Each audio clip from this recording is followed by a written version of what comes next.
Hey everyone, Sharif here from Bricks. So there's no shortage of ways to get HTML nowadays. We've always had layout libraries like Bootstrap, and now we've got AI tools like Claude or Gemini or ChatGPT that can generate full layouts in minutes or even seconds.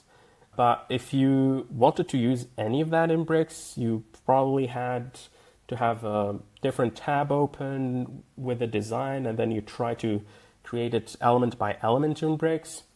So let me show you this new feature where you're able to paste HTML or CSS and have it be converted to native Bricks elements. So for this demo, I'll be using Claude, but you can use any AI tool of your choice.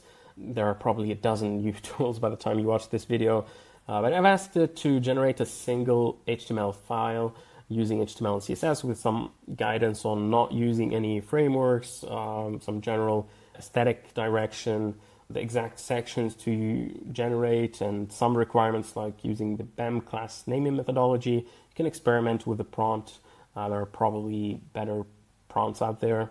But in any case, it generated this page right here, which we can preview in Claude. And as you can see, it looks nice. And I mean, the preview here doesn't include the images, but let's see. So we can check out the code, which includes the HTML elements as well as the classes. And if you scroll all the way up, there are also some variables. And so let's copy it all and let's head over to Bricks. So over here in Bricks, all I have to do is hit Command V or click on the Paste All icon, and we get this confirm window that HTML CSS detected in clipboard, convert to Bricks elements, classes, and variables, which I'll hit OK. And so everything has been converted fairly quickly, but there are a few things that we need to sign, like the HTML right here, which includes some external style sheets for Google Fonts and the different SVGs. So this is for security purposes. So let me just click here and click on sign all after reviewing that everything is safe right here. So let's hit sign all.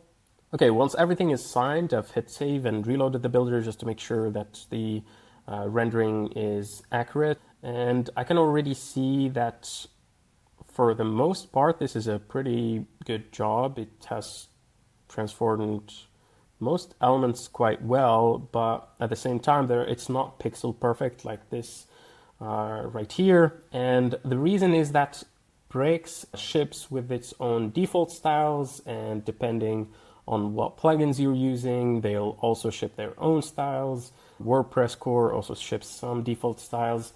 And then depending on your site, you may be using or you might have set your own theme styles, and all of that affects the CSS of the page you're building. So it's hard to get it pixel perfect, but this gets you close enough to a stage where now you can start thinking about maybe should I create a component from this image or this hero section or these buttons, or for example, for these cards, maybe you'll delete these two and create a query loop and set up dynamic data, etc. So this gets you working faster, essentially. Now let's do a quick inspection of how everything was converted to Bricks data. First thing you will notice is that the HTML elements are now native Bricks elements, and there is this HTML CSS code element up here, which would include external style sheets and any CSS that couldn't be mapped to a specific class or a specific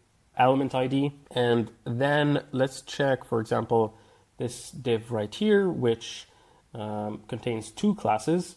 If I click on this class, you'll notice that the styles have been set on the Bricks UI settings. So the margin, padding, width, max width, they were all automatically converted to Bricks UI settings.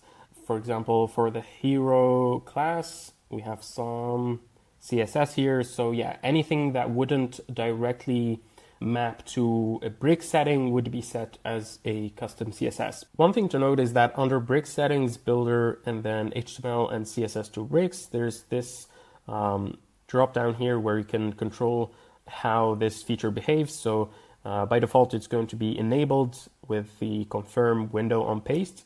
You can choose enable no confirm on paste if you use this feature often, or you can simply disable the feature. Okay, so this is the end of the demo. We're really excited to see how you use this feature. I'm sure there are many use cases that we haven't even thought about. So if you encounter any issues or areas where we could improve the conversion, please don't hesitate to submit a report through the forum, and we'll look over it. And this is one of those features that the more people use it, the more they report findings, the better that it gets over time.